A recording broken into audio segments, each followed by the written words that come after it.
Hey guys, this is GamerCow. My god, it's been a while since this has been on, isn't it? Yeah, Yu-Gi-Oh stuff is still happening. Um, I haven't actually uploaded any of our in-between stuff here. Not that there's been a ton of it, it's been difficult to schedule stuff for this. Gib has been very busy with work stuff. I've been busy trying to find work, so there is that. And Link to the Past Cross Keys Tony stuff has kind of eaten in a little as well. But we are still doing our dueling book, little draft series here, and we got to the end of 5D's, and just like in GX, we'll be doing an exhibition style set for it. This is on a grander scale, however. We have played so many different decks. I've played a different deck in almost every single part this time round. I think I played Glad Beast maybe twice, and just about every other time it was like a different deck. And I know Kib's played a lot of different ones as well. He has tried to go through, revise a couple of the strategies, though Fabled was a pretty popular one that way. So there are plenty of decks which he has played as well, and we both went, well, let's just go ahead and make a bigger thing out of this. So for GX, which, 5Ds is a lot more playable than GX, that's why we played so many different decks. For GX, we played a best 3 out of 5, where you could not play the same deck if it had already won a duel. And that was cool. There was we still had some good stuff that we could make out of that. This time round, however, we're going 5 out of 9. So it is a much bigger event. We're going to have prizes for both winner and loser as well. We're kind of still determining what we're going to have that way, but I think it's going to come down to like the 5D's Mega Pack for the loser, and maybe like a Gold Series from this era for the winner, like of their choice. I don't know if we're going to add Tony Packs or anything like that in as well, but that is pretty much what we have set at the moment. And yeah, it should be pretty good. Like, 5 decks going in, we can't play the same deck if it's already won. Seems quite strong. So, yeah, I don't know. It was a fun format for the GX one, so it should be fun for this as well. One other thing that we have had, though, we have also taken a structure deck from... Well, if we ended up picking one from this era, we could have had a structure or a starter from like anywhere. But... we took 3 copies of a structure deck from this era, with a couple of exception cards we'll get into as we go, that we could only take like 1 or couldn't take any copies of. We have got that as well. But I wanted to show the decks that I'm planning on playing. This is still subject to change. Obviously, I could end up not going with one of these on the day if I just don't feel like, playing that deck. But I'm pretty sure these are the 5 I'm going to go with, so I want to go over them because there's a couple of familiar faces. There's one I've been working on like in the background all era, and then there's a couple of brand new ones, one of which is new from the structure stuff. So let's just go over them. So the first one I have here is my Blackwing deck, which I have tuned up a little bit because Consecrated Light is a card. That's pretty much the main thing to say about it. Blackwings are a very powerful deck. They obviously have a ton of swarming capabilities, relying on the likes of Shura to get more cards out. Kalute for the damage step stuff, you can get over basically any monster in the game with this here. Bora and Gale can both special summon themselves out if you've already got a Blackwing in play. Blizzard can special summon them from the graveyard, so you can do more synchro stuff that way. And even Ghibli is good as well for being a level 3 non-tuner that you can protect your life points with, but can also be searched with Black Whirlwind under a normal summon of Blizzard. I used to have Jin in here. If you watch the last set opening, Extreme Victory, I pulled 1 Jin to Rain Shadow, and I did put him in for that particular game, and he did do very well. Helped to summon Trish and kind of take over the game with that.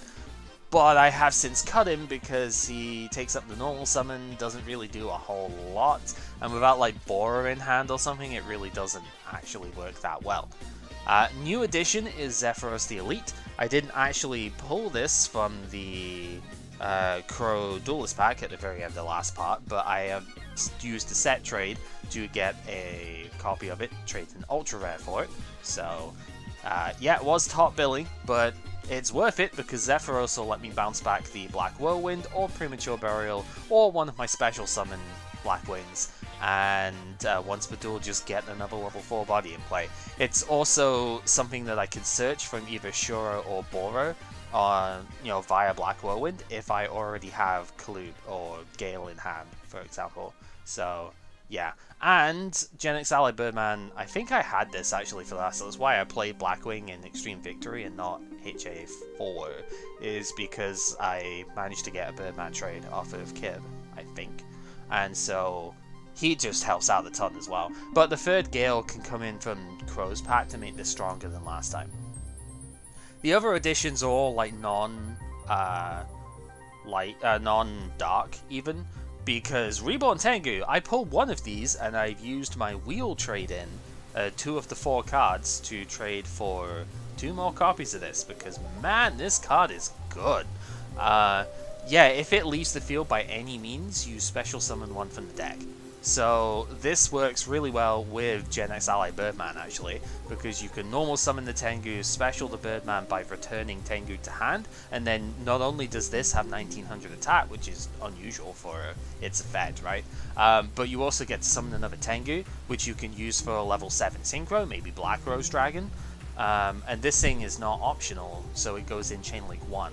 Your third Tengu can come out as unique to the field with Black Rose. So very powerful there. The other one is Elector, Sovereign of Birds. I don't know if this is actually like amazing or not, but I didn't really want to run a Fet Veiler in the main deck, but I did want some form of monster negation. Unlike a Fet Veiler, this can negate on your turn, so it seems kind of good.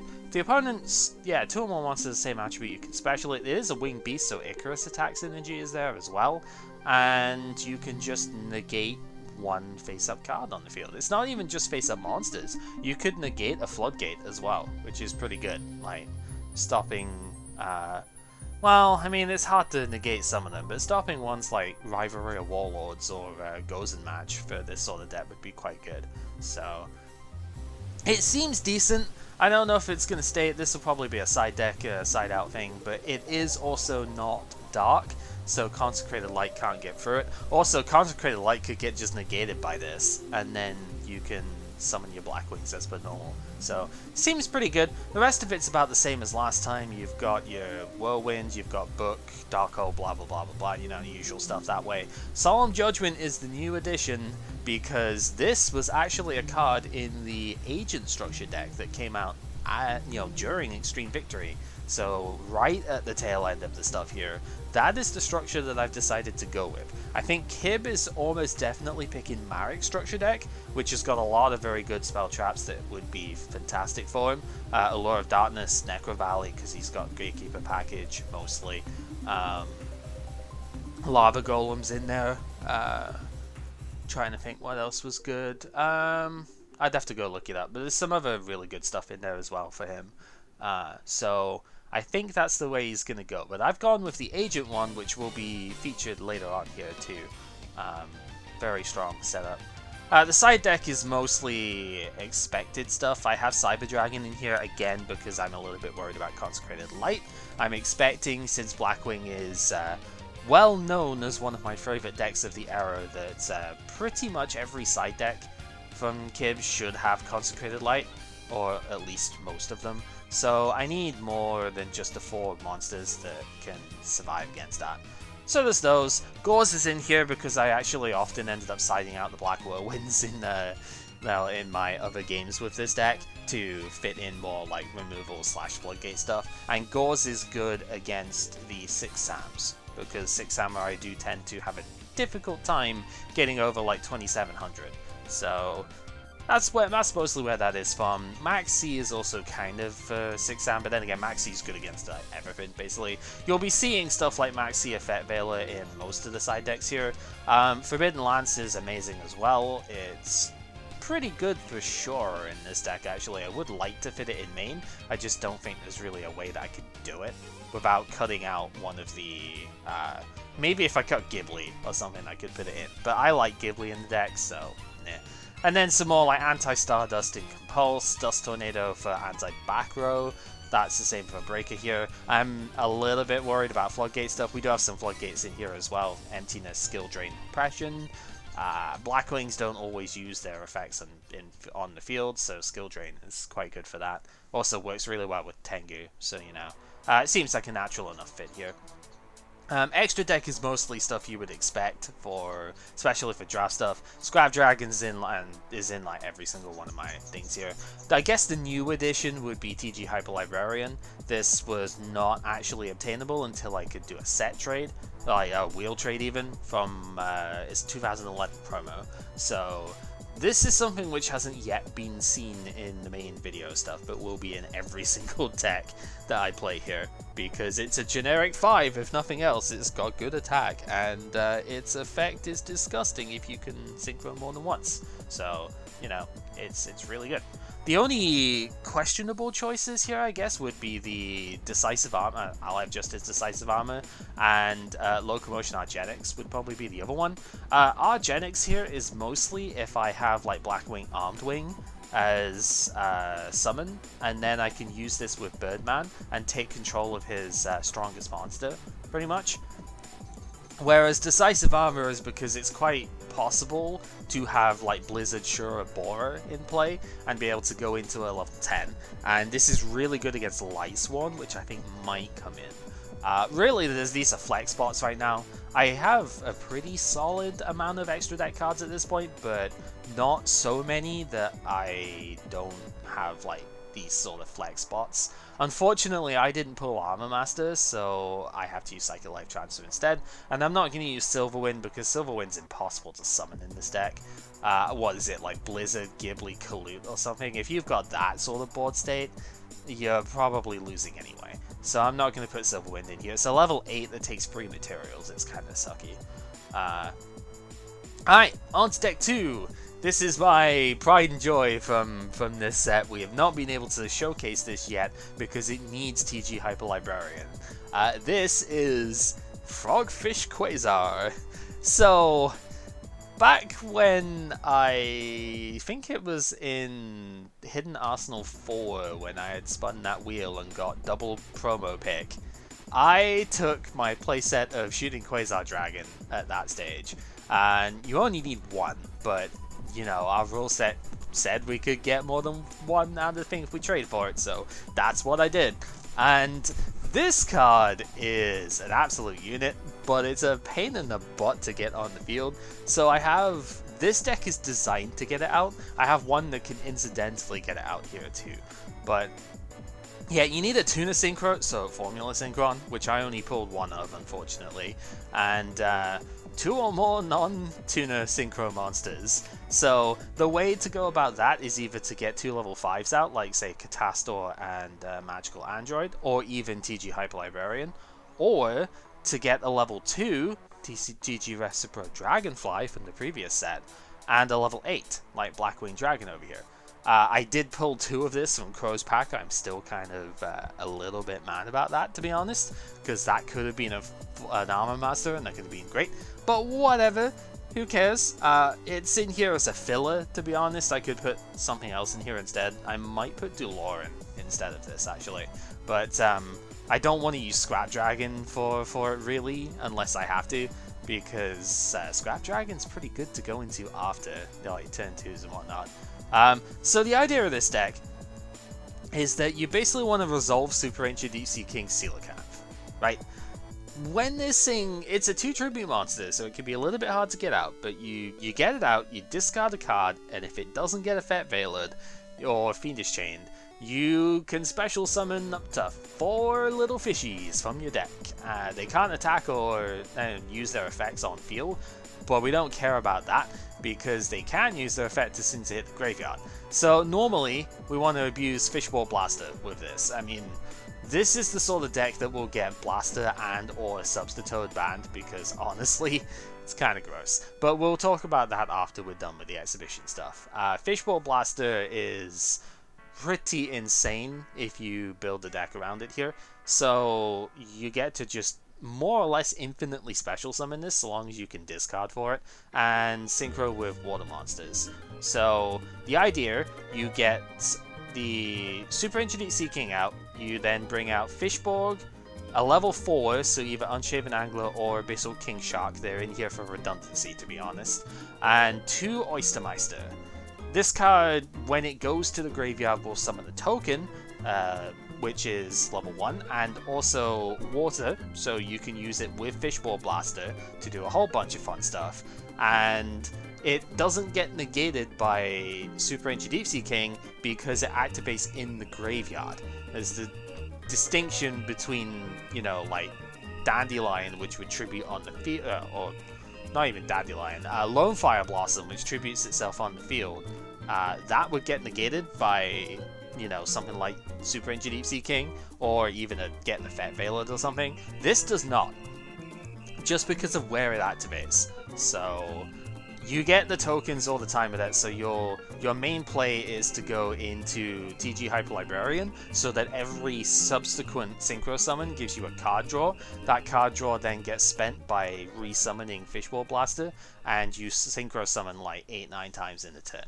We don't have Nibiru, that is like 8 years away at this point, so we can just summon as many times as we want, and the ending board is usually Shooting Quasar Dragon, Stardust Dragon, and TG Hyper Librarian, which is nasty.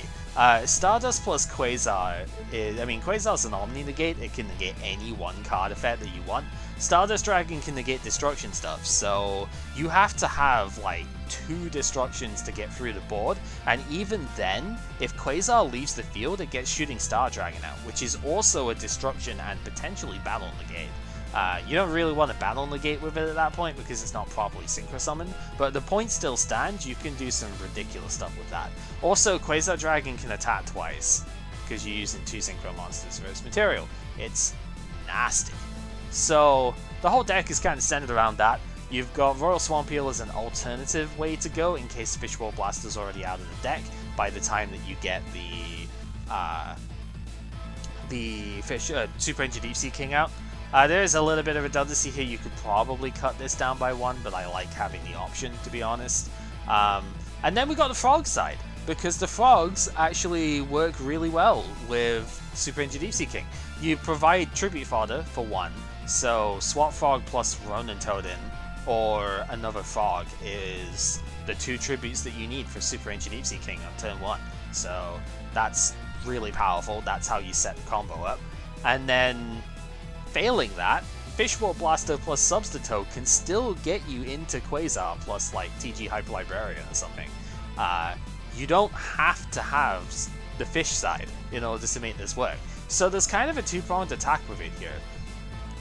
The frogs are really good to set up tribute stuff, but they can also just play the deck by themselves. The fish side just basically wins the game if it doesn't get negated. And yeah, it's extremely powerful, but it is a combo deck, and so it is a little fragile on that side. To that degree, we need to try and make sure we can set the combo up. I really wanted to fit Confiscation in here, but unfortunately didn't quite have the deck space for it. And it's not just the deck space. If you Confi, then you do not have enough cards to set the fish combo up. TG Hyper Librarian does not include itself in its whole Synchro summoning thing, so it doesn't draw a card when it's summoned, and because of the discard nature of Fishborg and like Swat Fog and stuff here, you actually don't end up having enough cards to Coelacanth and, you know, going first, which is the main part of it. So hand traps will disrupt this a lot. That's kind of unfortunate, not much I can do about it. But for the rest of it, it's like Giant Trunade and Duster to clear the field. Moray of Greed is in here to cycle through and hopefully get to the big fishy, and also shuffle in like little fishies if I draw too many of them. Painful Choice just about wins the game by itself. Double Pot of Avarice, I did use my wheel trade to get my there's actually 2, like this and the Deep-Sea King Makatrima, my other 2 of the 4 wheel trades, so it's that plus the Reborn Tengu. And Yeah, Avarice is so good for this deck because you can recycle all of the Synchro monsters that you go through. You go through half your Synchro deck in turn 1, so you can...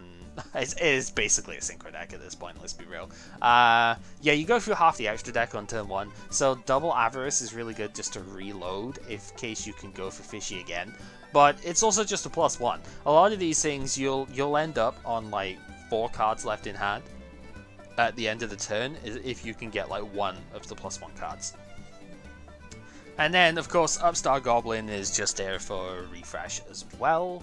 I do not have Into the Void. I probably would play that if I had it, to be honest.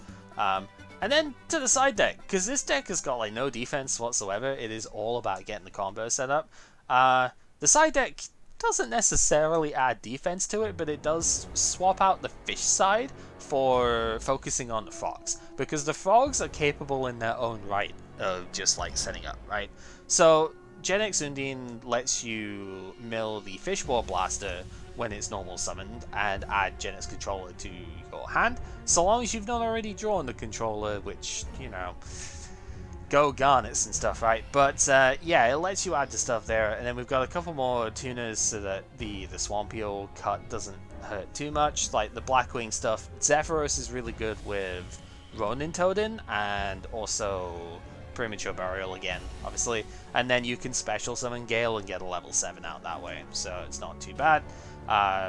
The Birdman is also really good for the same sort of reasons. If you have Fishborg in the grave when you're setting up your combo stuff, Birdman just lets, or even Zephyrus can let you sync off with like one frog and make some extra plays there, and then just discard the Ronin Totem that you brought back to special the Fishborg. So it's really good at converting advantage, which is great.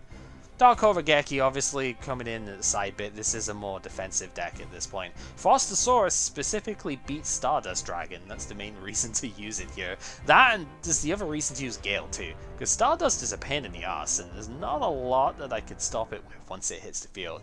So yeah, Frostosaurus specifically outs it, so there's my tribute of choice. I would play Dark Dust Spirit, but it loses to Stardust, so you know, not going to do that. And then the standard trap stuff. I've been cutting down to 1 TT in quite a lot of these decks. This one doesn't have space to side more than 1, but, you know, it's there anyway. So, on to deck 3. I say I've been cutting down, and 2 TT in this one. I love this deck. This is the Quick Draw Synchro deck that I played. Trying to remember which one this was in. It was... not quite Starstrike Blast. I think it was the one after that. Yeah, it's been a while since we've done stuff here. But this deck is really cool. It mostly revolves around Quick Draw Synchron that can send a monster from your hand to graveyard to special itself, and then be used as any Synchron material, like for playing Drill Warrior, which is super good, Junk Destroyer, which can destroy multiple cards on the field, Nitro Warrior that gets to really big numbers and hits hard. And I think in this deck that's about it.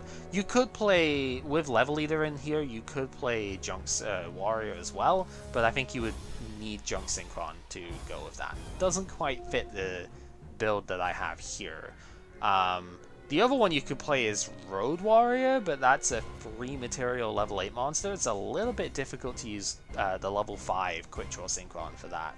So yeah, mostly Drill Warrior is the one that you want because it can recycle monsters. This deck is all about using strong level 1 monsters with shuffle, recycle effects to gain advantage back. So Drill Warrior can let you do that very nicely. So if you didn't see the stat the first time, like Dandelion is a card we both picked up out of our promo trades and whatnot, and this card is just insane. This works really well with Debris Dragon, because Debris Dragon, just like the Super Deep Sea King, it will negate the effects on the field, but Dandelion activates when it gets sent to the graveyard. So you get your level 7 Synchro for like AFD or Black Rose, and then you still get the 2 tokens afterwards, which is really good. This runs the plant engine as much as I can. You've got the Giga Plant. I only have 1 copy of it, otherwise I wouldn't play the Blue Eye stuff in here. I'd just max out on Giga Plant. Lone Fire Blossom is really cool to being able to get to Dandelion or to Glow Up Bulb, to Spore. if you guys played around this era, you know how this works, or if you've seen the previous part, because Spore and Glutball were really good. They are once per duels, but they recycle themselves, and Spore can even get to be a level 7 tuner in this deck too, which does make a difference when you have a couple of level 1s like Level Eater that lets you get some advantage out that way. Yeah, triple quick draw Synchro plus the Witch and Sangan as the ways to search for it. Since the Serpent is here to recur advantage every turn, we are currently playing pre-erratas, so this will not have its downside, but even if it does, it's still pretty good. I've been playing this in Legacy of the Duelist where it is post-errata, and it does work quite well. Whitestone Legend is mostly a painful choice discard, but you can also send it off a quick draw and get the Blue Eyes White Dragon out of the deck, so you've got more material to go with. This deck generates a lot of tribute fodder quite a lot of the time, so Blue Eyes is not necessarily that much of a brick, especially when you can search it. Treeborn Frog doesn't always resolve in this deck, but it is a recurable monster that you can get. I don't have that many trap cards, so as long as it doesn't get on the wrong end of Cold or Haunted, it's fine. And Volcanic Shell, you do pay some life points, but it lets you get extra cards out of the deck. And also, yeah, you just discard this with the quick draw, you pay to get the next one out. It's a soft once per turn, so you normal the shell to get Drill Warrior in play, and then use the second one to get the third one out. You could even then just discard the third one to get the Drill Warrior effect and recur a monster at the next turn. Really good. Yeah, spell-wise, nothing too fancy in here. I mean, 1-for-1's even more important in this deck than it is in most of them, because there are so many targets for it, but otherwise it's fairly standard. I would have liked to have put the second part of Avarice in here, but I think it bricks just a little bit too much. You need some graveyard setup for it, and if you don't have Painful Choice, you don't always have that many cards to go with it, so not really too important here. I took out Compulse for Solemn Judgment as the thing here, because Judgment is just ridiculous. You want that everywhere, so that's the thing. Side deck here, Doppel Warrior and Maxi are kind of the replaceable slots here. Doppel is really good if you can get it out with like Level Eater in play or something, but I figured Maxi is probably more consistent to begin with, just because it would help stop like a combo deck going off, so there is that. The usual stuff though. I mean, Crow is in here. I'd like to put DD Crow in all of my side decks, but it's here in this one specifically just because it's level 1. So I could replace the White Stones with Crow and get it out that way. If I am replacing the White Stone, Zaborg is a pretty good thing to bring in. Again, we generate a lot of tribute fodder and often a lot of excess monsters, so I could just destroy a fluff token with this thing and not really worry. And then a couple of extra tuner options. TD Striker, I only pull one of this. It does make its debut in here, in this side deck at least, where it's Cyber Dragons. So it's really good. There's not much else to really say for it. I might even put Nani Beast and Naturia Beast in the extra deck just for subbing this out. I don't know where I'd fit it in though. This extra deck is probably the most restricted. I don't even have Hyper Librarian in this extra deck because I can't natively summon it with Quick Draw. So I don't know exactly how I'd fit it in yet. Maybe take out like the Iron Chain Dragon, but I kind of want the dragon because Debris Dragon can only summon dragon monsters. So it's hard. I don't know exactly how I'd fit it in, but yeah, that and Unknown Synchron, like these two, both Cyber Dragon, basically, so you can use them to get more monsters out without too many hassles, not too many problems. That's cool. Brain Control works with them as well. You can special these and then go Brain Control, take one of the opponent's monsters, go from there. I think this deck loses quite hard to Skill Drain, if I remember rightly. There's a couple of Floodgates, and like Rivalry of Warlords especially. This deck could lose pretty hard too. So even though I don't really have a lot of space in the main deck for the spell trap removal, I do have them here. Junk Destroyer can destroy cards, as can Scrap Dragon. So usually, like, I'm okay against most Floodgate stuff, but yeah, I want some extra insurance against that. And then usual Bottomless Compulse. Compulse is super important. I still am a little sad that I only have one in this, because this card is so important. It's going to be even more important as we go forward. But yeah, super good. Alright, the next two are the two different decks. These are like brand new. This should not be here. Initially was going to try and fit Avarice in here because I dump a lot of monsters, but I kind of want to dump a lot of monsters, so I don't know, it's kind of bad. So I did take the Lost Sanctuary structure deck. I have mentioned this from Solemn Judgment before, but this is the deck that actually utilizes those cards. I was going to use a Fortune Lady sort of version of this until we actually finalize, yeah, we're taking a deck. So, yeah, sorry ladies, but you got beat up by fairies. I don't know. Yeah, this is the Agent deck. So, I didn't really even know this was good, or like something that you could take for a while, because I've never seen these ones before. I've known that Agent of Creation Venus has been pretty good. This will get better in the Exceed format because I can use the Shine Balls to go into rank 2 plays. But yeah, I never actually knew exactly how this set up. But it's designed around the level 2 tuner Agent of Mystery Earth here that lets you get an agent out of your deck when you normal summon it. We don't have the Sanctuary in the Sky, so we can't add Master Hyperion. I have actually tried to build with that too, it's been pretty cool, but not in this one. So the idea, we get ourselves out Venus with that, and then we can hopefully use this for Synchro plays. If not, it has still gotten us the Venus out to special summon our Mystical Shine Balls. These Shine Balls can be used for Synchro plays via Junk Synchron mostly, and of course Gen X Ally Birdman is pretty good too. You can, any tuner that you could special summon, Unknown Synchron is here for the same reason. Any tuner that you can special summon alongside a normal of Venus is going to lead to some pretty big plays. So yeah, that's the main thing for it.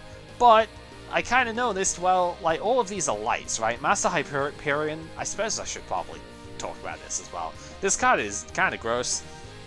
You special it from hand by banishing one of your agents from hand deck, or not hand deck, hand, field, or graveyard. So a spent Earth is pretty good for just like specialing this out. And once per turn, you just banish a fairy and destroy a card on the field. We don't have Sank in the Sky, so we can't play it twice a turn, but that's still pretty good. It's a 2700 special summon that you don't have to special summon, that you can also just destroy a card on the field. It's really good. But yeah, these are all light fairies, right? I mean, even Jupiter here, which is mostly just used for being an agent that doesn't suck. All of these are lights. And like Unknown Synchron's a dark, that's cool. Junk Synchron is also a dark, so it kind of works out. Wish I had tuning for these, but whatever, you know, can't complain. So I ended up thinking, well, play this with Chaos, right? We can fit Breaker, we can fit Zephyrus. Zephyrus is really good here because you can bounce back a Shine Ball and then special summon it again if you've got Venus out. So Zephyrus has got even more targets here than normal. Yeah, just play it with Chaos stuff. So I haven't played CED, BLS, and like Chaos Sork in a very long time. Because I kind of shied away from them for a fair while. They were the hallmark of the GX stuff, right? They were basically the only thing that I could play. So I wanted to branch out quite a bit. But the main reason is because this era has been pretty bad for like light and dark blending attributes, right? Fortune Ladies tried, but they just weren't very good. Blackwings are pure dark, and I could really only maybe text Sidra in there to make that work. And then, you know, there hasn't been a good light outside of Light Swarm, which I didn't get a good package for. So, agents give me an excuse to try this again. And with the addition of Gauze, which was the other thing I picked up from the promo stuff before, from Hidden Arsenal 4's Wheelspin, we have a lot of darks in here, or enough darks in here that I can use. So yeah, Chaos Sork is really good with Agent of Mystery, so you can get a level 8 Synchro out no problem, and also banish a card. Pretty good. Gets rid of Stardust. CED is probably the last time this is going to come out, to be honest, if we go post-errata for the next era, but we'll talk on that later.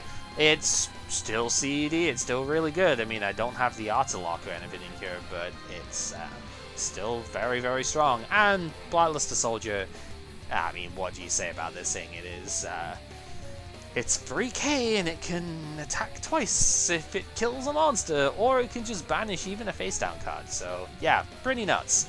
The main weakness with this deck or the main sort of vulnerability in the agent part of it is that Earth takes up your normal summon. So you can't go like Earth and then go into Venus for synchro plays, right? So to take advantage of the card of Earth itself, I have Brain Control and Instant Fusion to get material in play, as well as potentially like your special summon stuff, right? But it's mostly here. You take control of one of the opponent's monsters to synchro, or you instant fusion into preferably one of these two here. But Guiltier could also come out if I want Ancient Sacred Wyvern, which I actually don't even have in here. I might change that. I don't know. Ancient Sacred Wyvern's a bit hard to play in here though, because I am paying a lot of life points, so probably won't. But it's mostly like if you want a level 7, like Black Rose Dragon is a good example. If you're just overwhelmed, just go instant fusion out the Guiltier, get Black Rose, and reset as a thing here. Otherwise, again, fairly standard fare. A lot of these are just the staple stuff at the moment. We may have to address that a little bit, considering the bad nature of some of these. Especially Premature is probably one to look at pretty soon. But otherwise, yeah, pretty normal.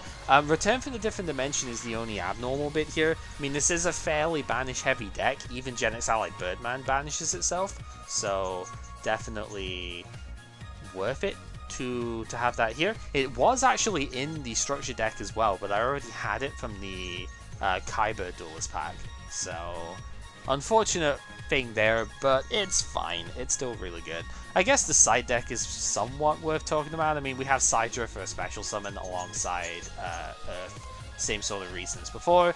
DD Crow can discard itself and is a dart monster, so it fits in the side very well here.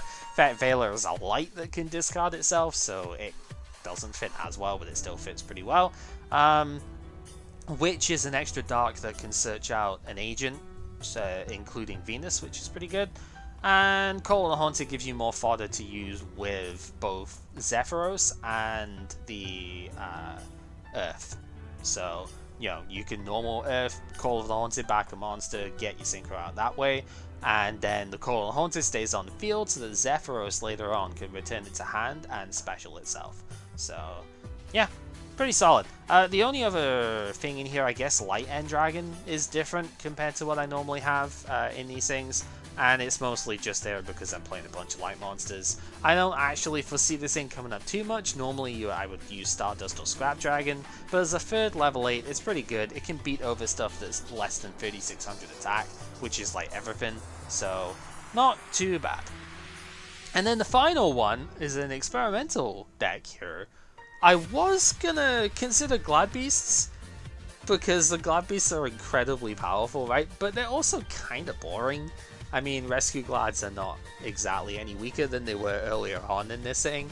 I don't think the decks have quite, caught up with that in most aspects. Maybe they have, some of these definitely will have, but I don't think the average deck is really caught up well enough to use them. So, yeah, we're going with someone else. I didn't actually pull enough of the TGs. The Tet Jenna stuff was going between, it was either this or Reborn Tengu that I picked up the multiples of, but I kind of realized in the end that one striker is not great, but it's kind of workable if you can supplement it with another Synchro engine. And that's where the Flamveil stuff comes in. I always said Flameveil for these, now it's obviously Flam, as in flammable, right? There's no E in this stuff there. Anyway, that aside, I have just about enough of these that I can actually make a supplementary engine with it, and yeah, this actually worked out quite well. So this is kind of a combination of the Flamveils, Reborn Tengu, and the Tet Jenna stuff, because almost all of them, like Fire Dog, Tengu, and Rhino Warwolf, are all Beast or Beast Warrior, which means they can use the 2 copies of Horn of the Phantom Beast that I picked up before. This is why I'm not playing a Rescue Cat deck, is because I'm going to play this instead. And Horn of the Phantom Beast is really good, actually. It makes Fire Dog a 2700 dude that will special summon a Flamveil from the deck and also draw a card at the same time. It's kind of nuts. it makes Tengu 25, which is pretty good. Also, again, draws card. And Rush Rhino, when attacking, is to 2800. So it even crashes with the likes of Blackwing Dragon or Scrap Dragon, etc. So pretty good. The TG part recurs itself as well. If any of these get destroyed whilst they're on the field, then they... Oh, it doesn't even have to be destroyed. No, it does. If it's because it was destroyed this turn. Yeah, if these get destroyed, you can get a different Tech Genesis card out of the deck. So Rhino, Warwolf can just go through each other. I can also use it for a Striker, obviously, and get the special summon body out as well. And then we have like a level 1, a level 3, and a level 4. I still only have the one Magician, unfortunately. That's like the Achilles heel bit here. If I had multiples of these, I could go into level 8s much more readily. But it's fine, it'll still do. And these all synergize very well with Rekindling as the other thing here. Don't want to play 3 copies of it because I don't have enough fire monsters to actually resummon. Maybe when Lavals come out I could do that, but right now, don't really have enough. So we play the 2 to recur a bunch of these, get a ton of synchro plays in one go, and hopefully just win with the overwhelming might of like Stardust Dragon plus Scrap Archfiend or something, I don't know. Work it out when we get there. But yeah, the fact of these can all get themselves back. The fact that Tengu keeps itself on the field as well. This deck maintains field presence really well. And that's not to be underestimated. I actually kind of would like to maybe fit a second Pot of Adversity. I think one is fine, but like, yeah, I could see a second one going in here. But yeah, it's a lot of defense stuff too. You got the Book of Moons, we've got the damage step, Horn of the Phantom Beast. The Torrentials don't really hurt this deck very much, considering Tengu and the TGs recur themselves, so that's really good. Forbidden Lance is another good battle trick that works with Fire Dog especially, so that you can summon something afterwards. And yeah, it's just kind of good stuff, I suppose, but it's using 3 sort of different engines that all maintain advantage out and go into some pretty good synchro monsters too. The fact that TG Striker is Earth means that I can use it with the Rush Rhino to go into Naturia Barkian, which is pretty good. And then Glow Ball with TG Rush Rhino goes into Naturia Beast. So we have some negate stuff in here as well. Overall, very solid looking deck, and I think this is going to be a bit of a sleeper hit. This is the only deck at the moment that I have Starlight Road in. I may want to sort of change that for my side deck stuff, but this is the only one that has it actually available right now. The other thing that it has, though, is this creature swap style trap from Extreme Victory as well. And this is cool because it actually lets you choose which monster you are stealing. So not only can you use it in the opponent's turn to disrupt their stuff, but you can also just selectively take their strongest monster. They don't get the choice to give you a weaker one. And the TG cards, the way they're set up, you get to do the effect even if it was destroyed on the opponent's field. So it's not Gatekeeper's Recruiter that way. I found that out the hard way recently. Yeah, so these are like Sangan style things. So you will get a search even if you destroy your own one. So very good card to have around. It's just not the main focus of the deck at the moment. If I had more copies of Striker, then I probably would main deck it. But yeah, it's a good card. So those are the 5 decks that I am looking at bringing. And yeah, there's a few other options. I've got stuff like the Rescue Cat thing, which I think is best shown in the Gladbeast stuff here. It feels a bit weird not bringing a Rescue Cat deck, to be honest, considering how important it was in the middle of this era, but it's fine. Like, it's a decent deck, it's a little boring, I suppose. A couple other things I was considering, like, again, the Fortune Lady stuff, this is more or less what I was looking at for it. Using Undine to mill water to the graveyard was the main sort of draw with it. It's quite strong. This isn't the final version I was set on, but it's quite strong. It's just not as good as the rest of the stuff here. There was a Junk Doppel deck that I was considering playing, which mostly just got beat out by the quick draw, because I think I like quick draw just a little bit more. But this deck is also pretty cool. Like, Junk Synchron is really nice with Doppel Warrior. You can use that to get a 3100 attack Junk Warrior plus two tokens out pretty easily. So that was another consideration. I did kind of consider the Crystal Beast stuff. I haven't really changed this deck at all though. But it's just not quite as good. Maybe when Exceeds come out, this deck could make a comeback, but yeah, I don't know. And then just some other stuff. The Machina deck was another thing that I kind of considered. I don't think I changed that at all. Yeah, I didn't end up getting around to changing this too much. So this was also a fun one, though. I could definitely see me using that at some point. Some other stuff that we considered from the structure deck things, I did consider making a Trigunity deck. I have tested this one a couple of times using the Trigunity structure. I don't like the deck that much, to be totally honest with you. It's just too inconsistent. You need both halves of the Trigunity stuff to make it work. You need a Wing Beast and a Dragon, and it just doesn't do that often enough for me. This deck is fine, but it's not to my taste. I did also consider Marek's deck. I would not have the Royal Tributes, however. I would need to trade for Kib to get these. But otherwise, this deck is pretty cool. I say cool. It's a stun deck. So I don't know. It's interesting. It's not my typical deck style, but I don't mind it. It just, yeah. In the end, I wanted to take the agent stuff because I think it's more different. Because if Kib's going to take this deck, then there's not really much of a reason for me to take it. I'll have something different going on, you know? And then the Machina deck itself, like the actual structure deck, had Scrap Recycler, which is really cool. This is actually a very good card. It Foolish Burials a machine monster out the deck, which is really good. It has Peacekeeper for additional special summon utility. Machina Force can actually be searched with Gear Frame to give you a discard that you can search for rather than Cosmic Gateway, which is just a hard draw style thing. It has Dimensional Prison too, which is the biggest thing that I would love to have picked up. This and Compulse are both in there actually, which would have been great, but ultimately I decided that I would go with something which hasn't been played yet because I think that would be more fun. So this took longer than it probably should have, and I imagine maybe like one person might have made it to the end of this. So if you have, congrats, thank you, I do appreciate it. And yeah, well, we should be starting this again tomorrow.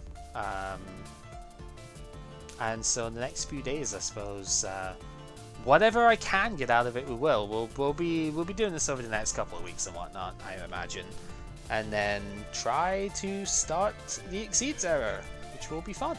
Yeah. So thank you for watching. Hopefully you have found this interesting. I would say enjoyed yourselves, but there's not actual gameplay going on here, so probably not.